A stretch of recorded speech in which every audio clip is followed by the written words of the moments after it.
one of, not a, but the Fantasy Football Power Hour, proudly presented by the Wildcat Sports Pub on 3680 Milton Avenue in Camillus, New York. You can come out to the Wildcat and enjoy all that they have to offer 7 days a week on 3680 Milton Avenue in Camillus, New York, in the Home Depot Plaza. And of course, you can also get takeout and delivery by calling 315-487-2222. That's 315-487-2222 for the Wildcat Sports Pub. So make sure you give them a call and let them know that Wake Up Call sent you their way. Really do appreciate the Wildcat and everything that they've done in our community throughout the years, and everything we've gotten to do for the better part of the last, almost 7 years now. So a big thanks to the Wildcat for that. So with that being said, we're here in NFL Week 16. It's time to give you fantasy football advice. You're probably more than likely in your playoffs, and you're probably not only in your playoffs, but you could very well at this point be in your championship game in your fantasy football league. So we're here to help you. We're here to bring you through it. We're here to help you get ready for what's to come. So if you have a question on your specific team, send it our way on youtube.com, facebook.com, and mixlr.com, all /Wake Up Call DT. Any one of those will get to us, and so you can send us in your questions there. More than happy to answer your questions, so make sure you send them in to our live feed. Once again, facebook.com, youtube.com, and mixlr.com, all /Wake Up Call DT. If you have a fantasy football question for NFL Week 16 or in general, send it to us while we're doing the broadcast so I can respond to you instantaneously. I don't want to miss anybody's questions, so make sure you send them as soon as you can so we can get to them within our conversation. And we're going to jump right into it. Thursday night, a short week. I was down with the Jacksonville Jaguars. Very blessed to be there. I want to thank the Jaguars organization once again for the opportunity. Was down there with the Jacksonville Jaguars to see their game up against the Dallas Cowboys. My Super Bowl. Got to see those two teams play each other, my two favorite teams, and getting to watch that game was really, really special for me. A Christmas come early gift for me. So grateful for that, really thankful for that, being able to go out and see it, and just a fantastic game and a wonderful finish. So I want to thank both teams for that. On a short week, the Jaguars are, though, in this game, having to go and play the Jets. The Jets are fighting for an opportunity to still have life in the postseason, and the Jaguars are doing the exact same thing. If the Jaguars win their next 3 games, they are in control of their destiny. They will not only make the playoffs, they will win the division of the AFC South. So, to be in full control of your destiny right now without needing anybody's help is a beautiful place to be. So if the Jaguars win, they have that opportunity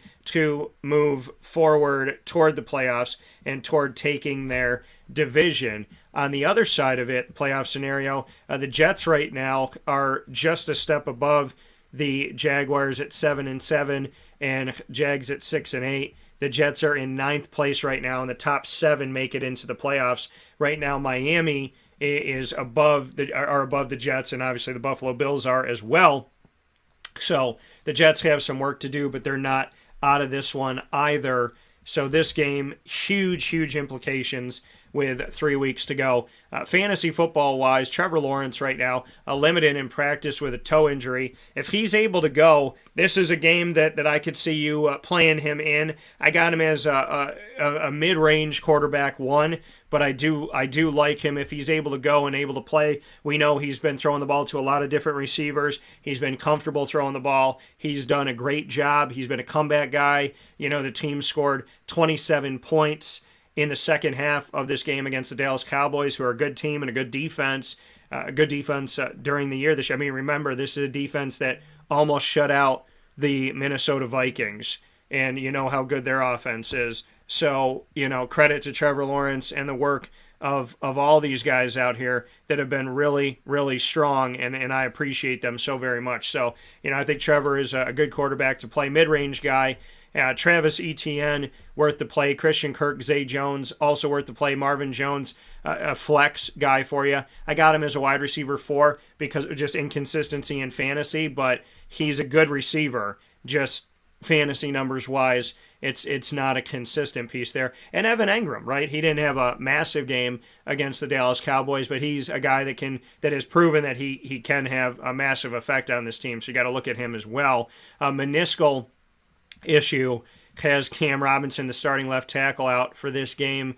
An abdomen injury has starting right guard Brandon Sheriff questionable, and Jawan Taylor with a hamstring injury. He was able to come back, and we did an interview about that, but he's questionable. So look for Walker Little to start at left tackle. Luke Fortner at center, their rookie first pick of the third round from Kentucky. Tyler Shatley to be the left guard, and to figure out maybe Cole Van Lanen will step up at right guard. We'll see. Hopefully Brandon Sheriff can go, and hopefully Jawan Taylor can go, so that, obviously Walker Little will move to the left tackle side of things. So we'll see how this all shakes out, but God willing, the guys will stay healthy. And even with the injuries to left tackle and right tackle, the Jaguars, and to Travis Etienne, who went out for a little bit, the Jaguars were able to have a fantastic finish and win the game. And shout out to the defense and special teams and the offense. All three phases of the game really came together in this one to prove that you need them all to win those big games down the stretch. So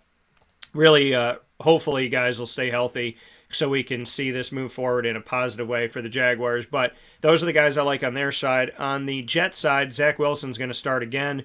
Zonovan Knight and Michael Carter, it's hard for me to sit here and tell you, I feel really good about the backfield for them. Breece Hall, Breece Hall has been out. He was obviously having himself a really good year, and unfortunately, he's on IR as a rookie after starting off the season so strong, and he's one of the guys I drafted because I thought he would be good.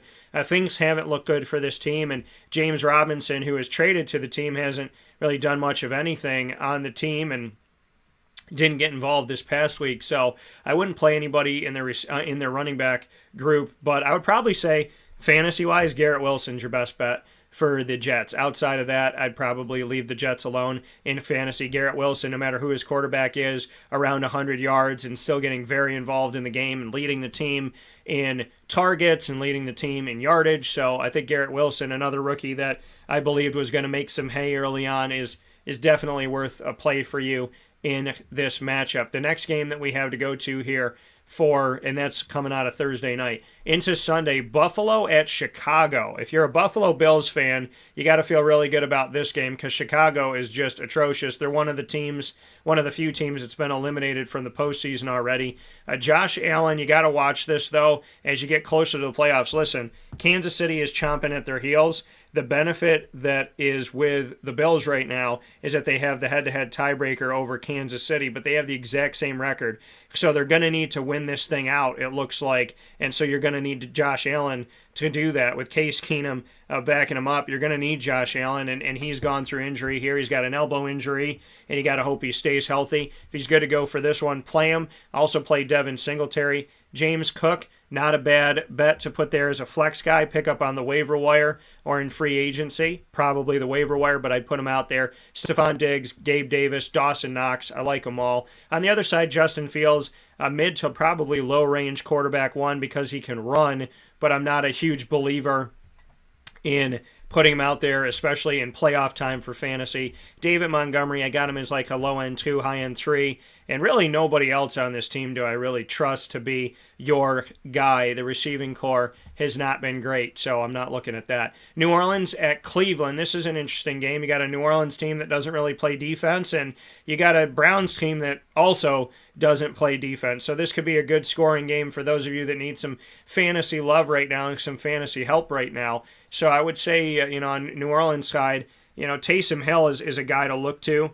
And it's funny because Matt just asked me a question about Taysom, but he said if you had to start Taysom, Juwan Johnson, or Tyler Higbee at tight end, who would you choose? Juwan Johnson, I like him, but he's so inconsistent. He has really good games and then he disappears. So Matt, I would say to go with Taysom Hill. I just picked him up recently. And then Greg said Josh looked just fine at the Cuse game last night. Yeah, he did. He looked very comfortable and relaxed with Stephon Diggs and Gabe Davis. But I would say Alvin Kamara is a good bet for you. David Johnson has found his way to this team now, the guy that was traded, mind you, for DeAndre Hopkins in one of the most lopsided trades that will probably never, ever make sense in the NFL. So I would say Alvin Kamara is good to play for you, and Taysom Hill. Chris Olave, he's been good, but he's got a hamstring injury, so just watch him on the injury report at wide receiver. I said he would become the number one receiver, and he has.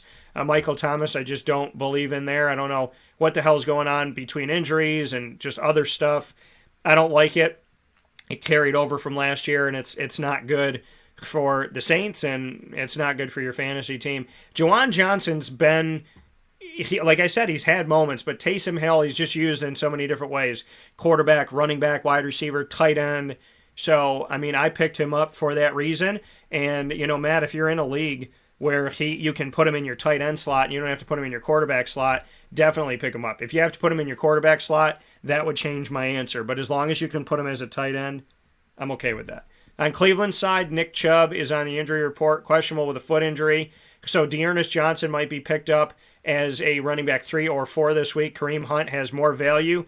If Nick Chubb stays injured, God willing, he'll be able to go out there. If he is, then play them both. And I like Amari Cooper and Donovan Peoples-Jones because they've been able to do some good things this season despite the Browns just being a pretty crappy team. They've been pretty brown, right now, I would say. The crappy, the color of what is typically brown, unless you've had some very interesting food. So they're playing to their color, I guess, is what I would say. They're playing to the color of poo, is what I would say.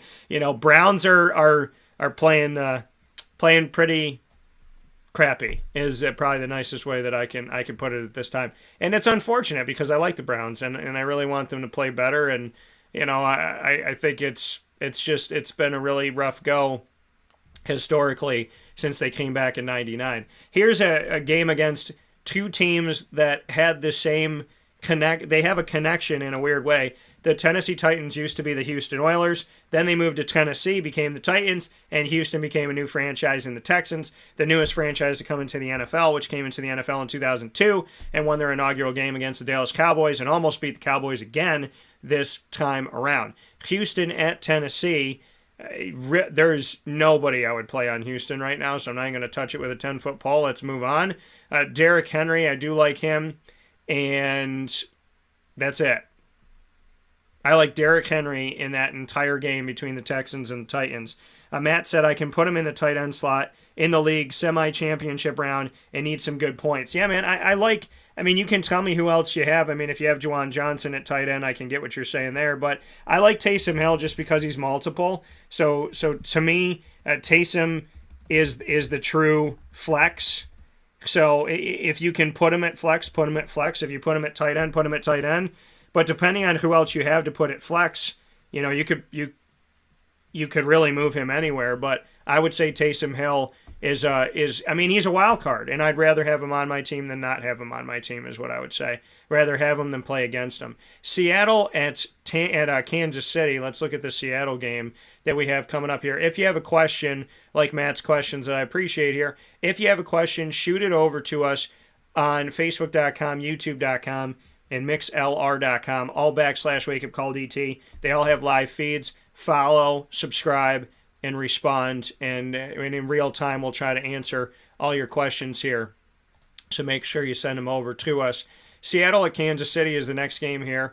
Geno Smith, listen, he's been pretty good this. I would say above everybody's expectations, definitely this year. By all stretches of the imagination, they've been a good team. So, I've liked what Seattle's done, and Geno's done a really nice job. So credit to him for that. Is he your dominant quarterback one this week? No. He's probably a lower end QB1, but he's gotten me some good points in the 30s, so I do give him that credit. Kenneth Walker III is questionable with an ankle injury. Watch that if he's able to go. I do like that. DK Metcalf, I like that too. And Tyler Lockett is out, so I like that even more for DK Metcalf. Shout out to my guy Laquan Treadwell, who did some good things in Jacksonville and was on and off the team last year, was on the team this year for a little while before the season started, and I hope that he can catch on somewhere. Maybe he can in Seattle. But Kenneth Walker, if he's able to go, and DK Metcalf as well. On the other side, Pat Mahomes, Isaiah Pacheco, I got him as a flex, like a running back 3 or 4. I mean, he doesn't wow me, but he's there. So, you can look to that. Pat Mahomes, yes. Travis Kelce, yes. Juju, I would say, flex him out as like a wide receiver 3, low end 2, high end 3. Marquez Valdez-Scantling, that's kind of up in the air for me. Marquez has not been the most consistent of guys. Neither has Juju, but I like Juju better this season, and Marquez Valdez-Scantling. And Greg, I saw your question, so I'll definitely get to those in a second here. Marquez Valdez-Scantling, I would say, he's all right. He is getting targeted. He did score this past week, so you can flex him out. And Jerick McKinnon, it's hard for me because I was never sold on him. And the 1 year I drafted him, he got hurt the day I was drafting him, like as our draft was ending. So Jerick McKinnon, he's playing Seattle, but they're playing in Kansas City. You can flex him out too. You could probably find him in the waiver wire, maybe in free agency. But, that running back group in Kansas City continues to kind of be a head scratcher. Pacheco does some things, Jerick does some things, but Jerick's been involved in the passing game and in the rushing game and scoring, so this could be the guy to pick you up and help you win a championship at this point. So I would definitely look at putting him out there. I would. And then, going on from that to look at our next matchup that we have here, but I want to get to Greg's thoughts here. So what did Greg say? So Moore is an interesting play if Cooks and Collins are not in play. He has been a target monster. Yeah, I'm just very cautious about giving anybody Houston Texan players to play, especially when you're trying to win a championship. And you're playing Tennessee, and it's not like Tennessee's a horrible team. Greg said Minshew or Carr this week. Good question. Really good question. Philadelphia is playing Dallas on the road, and Carr is going to be, and pardon me, these games are on Saturday, not Sunday. If I said Sunday, my bad. Ton of Saturday games. A lot of Christmas Eve games, and 3 games on Christmas Day, and then one game the day after Christmas. The Raiders are playing Pittsburgh. That could be more advantageous for Derek Carr, playing Pittsburgh, because Pittsburgh's kind of been this not great makeshift, like what the hell is this team really going to be type of thing.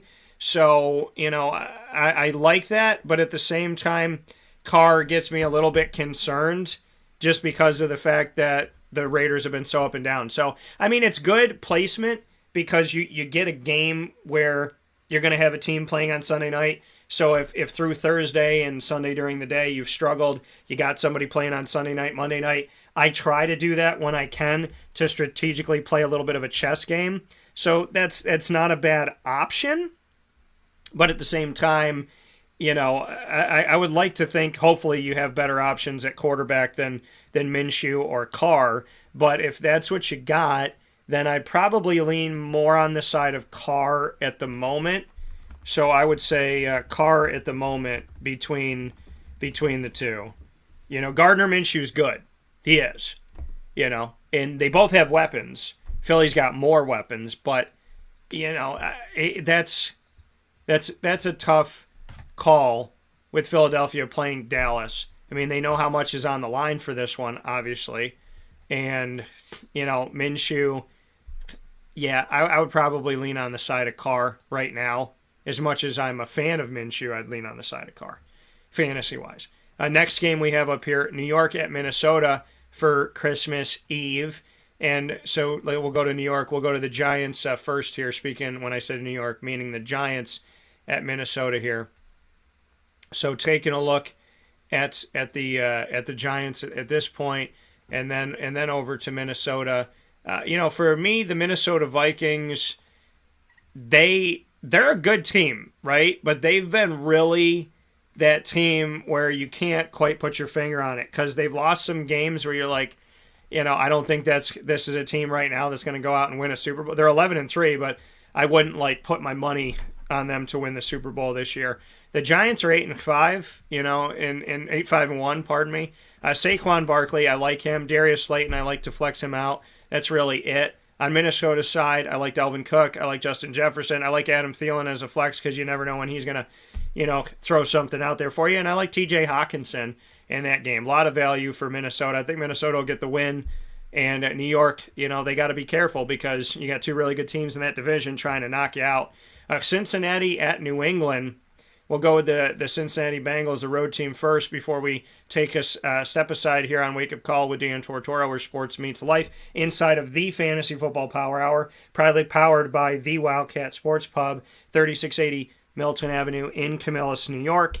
And, of course, you open 7 days a week for dine-in, and you can call them at 315-487-2222 for takeout and delivery. So make sure you do that and support local. The food is great. Service is great. People are great.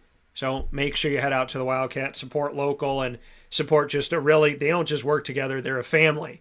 And they showed that during COVID because they stayed together. Or a lot of people were leaving jobs and going home and taking free money and whatever. These people stayed with the Wildcat. And, it says a lot when the family hasn't changed for a very long time. So I appreciate them all, and I thank them for the work they do. Cincinnati side of it, Joe Burrow, Joe Mixon, Jamar Chase, yes on all of that.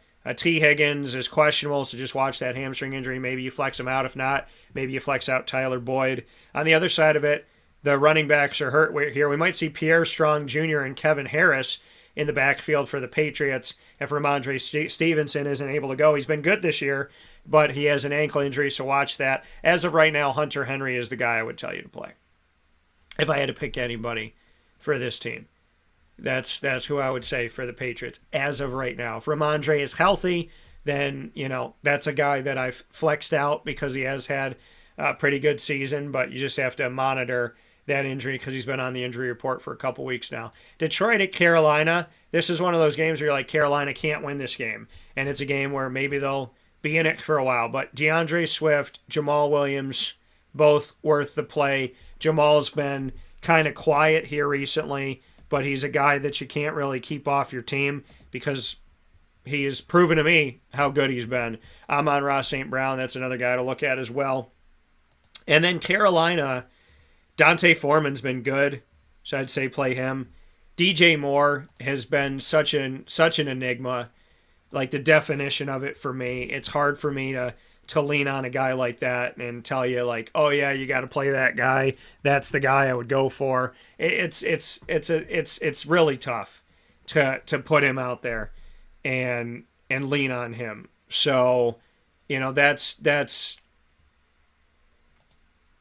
he hasn't been great. He's the guy that's just consistently inconsistent. Like he had 73 yards and a touchdown, so he had a good game this past game, but he's a guy who could get you 1 point, get you 10 points. I don't rely on him to get me 20. So, it's a tough road to hoe there. Now, the running core against Pittsburgh was atrocious. Dante Foreman and Chuba Hubbard. Chuba had 4 carries for 10 yards, 2.5 yards a carry. Dante Foreman had 10 carries for 9 yards, 0.9 yards a carry. So they were gross, but they were able to get the ball out and pass it around the yard a little bit, which was good. So, I would say for Carolina, if you flex out DJ Moore and you flex out Dante Foreman, there's no starters on this team. There are some starters in Detroit that I would look to in probably the 2 slot at running back or the 2 slot at wide receiver on your roster this week. Next game up that we have here before we take a step aside in the Fantasy Football Power Hour. Our last 1 o'clock game is going to take us Atlanta and Baltimore. So the Baltimore fighting to win their division with Cincinnati right now. Cincinnati is ahead of Baltimore currently, and Atlanta's got Desmond Ridder as their starting quarterback. That's my dude from Cincinnati that I've covered for years. I've said within the first couple of years I could see him taking over within the first 2 years. Well, he was named the starter late in the season here with the team at 5-9. And in his first start, 13 to 26, 97 yards, no touchdowns, no interceptions. Ran the ball 6 times for 38 yards, 6.3 yards a carry, and came within 3 points of the New Orleans Saints on the road. So not bad, right? Not bad for a rookie. Cordero Patterson, to me, would be the guy to play, and Tyler Algier as well. I like them both. I mean, and they've proven that they can use them both. Algier had 139 yards, the rookie running back that I thought would play in his first season, and he has. 17 carries most recently against New Orleans, 139 yards, 8.2 yards a carry and a touchdown. Cordero Patterson, 14 carries, 52 yards, 3.7 yards a carry and a touchdown. Cordero had a catch in the game, and so did Tyler Algier. So, looking at this, I would play them both. And when you look at Drake London, I would play him too. Another rookie, 7 catches, 70 yards, most targeted guy out there on the team with 11 targets. Closest to him was McCoyle, who had 3, and Cordero, who had 3 targets. So I'd like playing all those guys, Cordero, Tyler Algier, Drake London.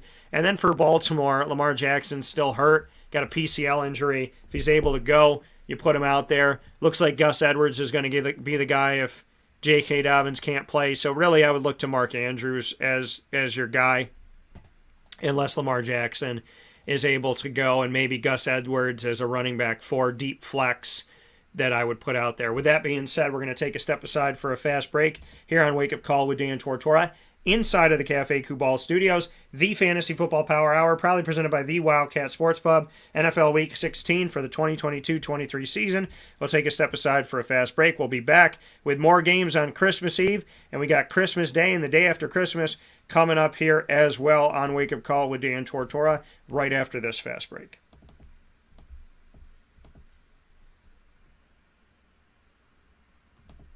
Carvel DeWitt, it's what happy tastes like. Do you know why? Because we make ice cream. Creamy, rich, flavorful ice cream. Not yogurt or iced milk like some of our competitors. Ice cream. Fresh, by hand, daily. For the calorie conscious, we have something new for you. Our new Carvelite. Same great flavor, creaminess, and texture of our regular ice cream with only 35 calories an ounce. So whether you want an ice cream cake, flying saucer, dasher, carvalanche, hard or soft ice cream, we will satisfy your craving with our fresh, handmade regular or new Carvelite ice cream. Carvel DeWitt. It's what happy tastes like.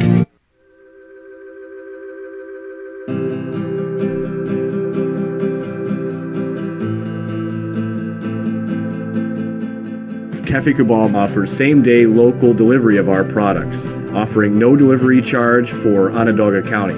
Shop cafekubal.com for fresh roasted coffee beans, cold brew, travel mugs, and all your essential Cafe Kubal needs. Cafe Kubal, coffee for the soul.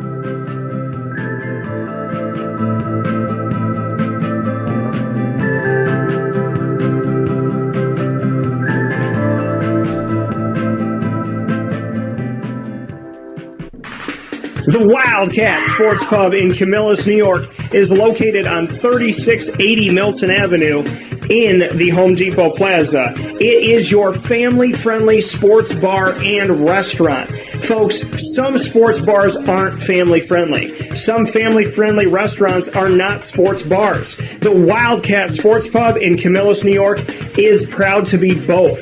It is that marriage that you've been looking for years. The Wildcat Sports Pub is your home base for your sports bar and restaurant needs, games for the kids, indoor and outdoor activities, and enough things on the menu to come back every single week and get to try something new. They're open Sundays from noon to 8 p.m., Monday through Wednesday, 11 a.m. to 11 p.m., and Thursday through Saturday from 11 a.m. to midnight. For reservations and party information, call 315-487-2222 for the Wildcat family-friendly sports pub and restaurant.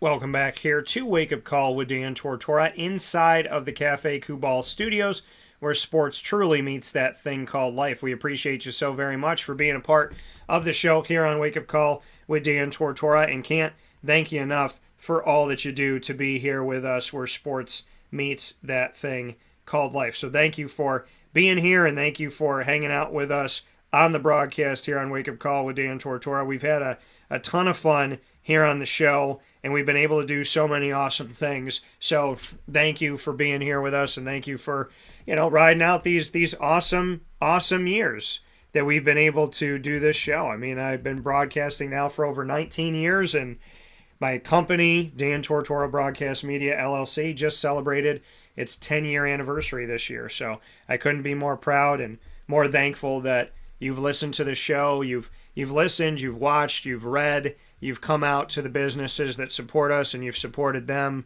I thank you for all of that love, and none of it goes unnoticed. So much appreciation and many thanks to you all, truly, from the bottom of my heart. So really a great thing and a beautiful thing here on Wake Up Call with Dan Tortora. So very excited to have that here. And with that being said, we're going to jump back into the Fantasy Football Power Hour. Not a, but the Fantasy Football Power Hour. And I can proudly announce while we're on the broadcast right now that the exclusive is that Anna Pago is the new head coach for the Lemoyne Dolphins volleyball team. She is the official new head coach for the team. The exclusive announcement with myself and Lemoyne College Athletic Director Bob Beretta is happening now on Wake Up Call with Dan Tortora. You can go and check it out right now. That exclusive announcement. We are the first to the story to tell you the new head coach of the Lemoyne Dolphins volleyball team. So that exclusive announcement is coming to you right now on Wake Up Call with Dan Tortora, and you can go and check that out on any one of our podcasting outlets, so make sure you do so this morning. Very excited for Anna Pago, very excited for the team itself, and for all the student athletes and everybody involved, and of course everyone on the Heights. For that, I want to thank Bob Beretta, the athletic director, and of course I want to thank Dr. Linda Lemura, the president, for entrusting me with the opportunity to share these stories. So exclusive announcement on the new Lemoyne Dolphins volleyball head coach happens with myself and Bob Beretta sharing the news about Anna Pago. So happy that, and she is a native of Brazil, which is really, really cool. So really excited for her. And she comes from UNC Charlotte, and she's had some experience as well inside of the NE10 with New Haven. So really excited for her, very happy for her, and excited to finally get to share this news with you. I had to stay mum about it, and now we get to share it with you. So you can go and watch and listen to that exclusive announcement currently on all of our outlets on MixLR, as well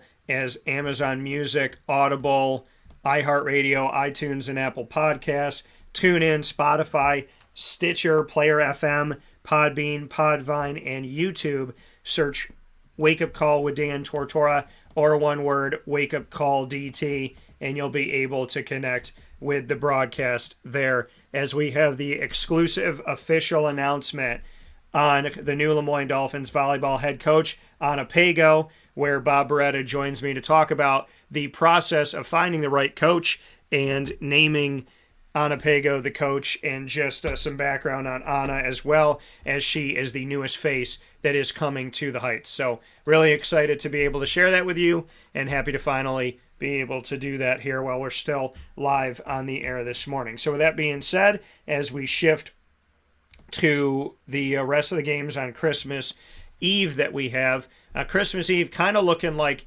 this Saturday of football is kind of looking like a true Sunday of football, as we have on Christmas Eve, we have 1 o'clock games, 4 o'clock games, and we have a Saturday night game, which essentially is like our Sunday night football. And then we have, so there's a Saturday night and a Sunday night and a Monday night and a Thursday night this week, which is pretty cool. And so our later games here on Saturday will go to Washington at San Francisco. Washington's been a team that's done some good things. San Francisco is a team that's had 3 different quarterbacks, and they're going to the playoffs. So really great there for them. Brian Robinson Jr.'s got more value as a flex, with Antonio Gibson questionable to play in this game, so monitor that. Terry McLaurin, big fan of Terry McLaurin and what he's been able to do here in fantasy. So I do like Terry, 1,000-yard receiver, but a guy who has shown more consistency. So I do like Terry. And Terry in this game had pass game, 6 catches, 70 yards. Jahan Dotson, 4 catches, 105 yards. I liked him I liked him being picked where he was, and I predicted that he'd be picked up there in the first round of the NFL draft, and he got picked up by Washington. And so 105 yards, a touchdown, 4 receptions on 6 targets. McLaurin caught all 6 thrown his way for 70 yards. So, you could flex out Jahan Dotson this week, play Terry McLaurin, and look at flexing out Brian Robinson Jr. For San Francisco, we'll see who's playing. Brock Purdy's questionable with an oblique. God willing, he can play with Jimmy G already out and Trey Lance out. Josh Johnson, who he had played with Tampa and some other places in the NFL, he's got a shot to play in this game as well. And we'll see, what happens for this one for San Francisco. What quarterback's able to go. Hopefully, Brock Purdy is able to do it. They won 21-13 over the Seattle Seahawks with Brock Purdy going up against them, and Christian McCaffrey having himself a day, and some really good things happening here. San Fran has looked good, man, and really, no matter who their quarterback has been, they've looked good. They've looked really good. They look good against the Bucs with Brock Purdy, look good against Seattle. So, Purdy has been looking pretty darn Purdy. I got him as a quarterback 2 right now. Low end 1, high end 2. Christian McCaffrey, if he's able to go, play him. He's on the injury report with a knee injury. Debo is out this week with the MCL still. God willing, he'll be better. Brandon Ayuk, some more value there, and George Kittle as well if Brock Purdy is able to go in this game. So that's what I would look at as your fantasy values in this matchup. The next one we have up here for Saturday, we have Philadelphia at Dallas, a game we were talking about a little bit earlier. Philly, we'll see where it stands, right? The Jalen Hurts injury has put him in a scenario where Hurts is questionable with a shoulder injury. Minshew is questionable with personal going on right now. Well, obviously he should be playing. He was with Mike Leach in Washington State. God bless Mike Leach in heaven. And he was with Leach in Washington State, so obviously going to pay his respects to Mike Leach and the family. But we could see Gardner Minshew in this game. I don't have him as a QB1. I like Miles Sanders, A.J. Brown, Devontae Smith still. Maybe some Dallas Goedert. I got him as a low-end tight end 1. On the other side of it, I like Tony Pollard. Dak in this matchup, I got him as a low-end 1 at quarterback. He's not the guy with all 32 teams playing. He's not the guy that I would look at and be like, okay, he's a dominant presence as your 1, right? I mean, against the Jaguars, he had some moments, but also, Jacksonville was able to do some things to him. He's not, he had 3 touchdowns in the game, 2 interceptions, 23 of 30, 256, 5 carries for 20 yards, 4 yards a carry. Not bad. I'd probably put him as a low-end QB1 in this matchup. And then Tony Pollard, I like. Zeke Elliott, I like him as well. I got Pollard and Zeke both as running back 3s. It's hard for me to put anyone as a 1 or a 2. CeeDee Lamb worth the play as well, and I like Dalton Schultz. So a lot of fantasy value on both sides in this game. The Saturday night game, Las Vegas at Pittsburgh. We'll go to that one. The Raiders going up against the Pittsburgh Steelers. The Steelers have been a weird team this year. Obviously Kenny Pickett's going to learn. He's going to grow. He's going to advance himself, and I think ultimately he'll be all right. I'm not worried about Kenny Pickett, maybe like some other people are. Derek Carr in this game, you got Josh Jacobs, Devontae Adams, and Darren Waller's finally back. And he scored a touchdown when he came back. So I like all those guys in this one. Derek Carr, I have him as a low-end quarterback 1, high-end 2. I have Josh Jacobs to play out there as a low-end 2, high-end 3. Devontae Adams is a 2. Darren Waller is a tight end 1. And then Najee Harris, he's questionable with a hip injury. The concussion to Kenny Pickett still has him questionable. Deontay Johnson is questionable with a toe injury. So Freiermuth has value as a low-end tight end 1. And that's really what I look at. If you got to pick up a guy like Jaylen Warren, if Najee's unable to go, and flex him out. If Najee's able to go, then I got him as a running back 2.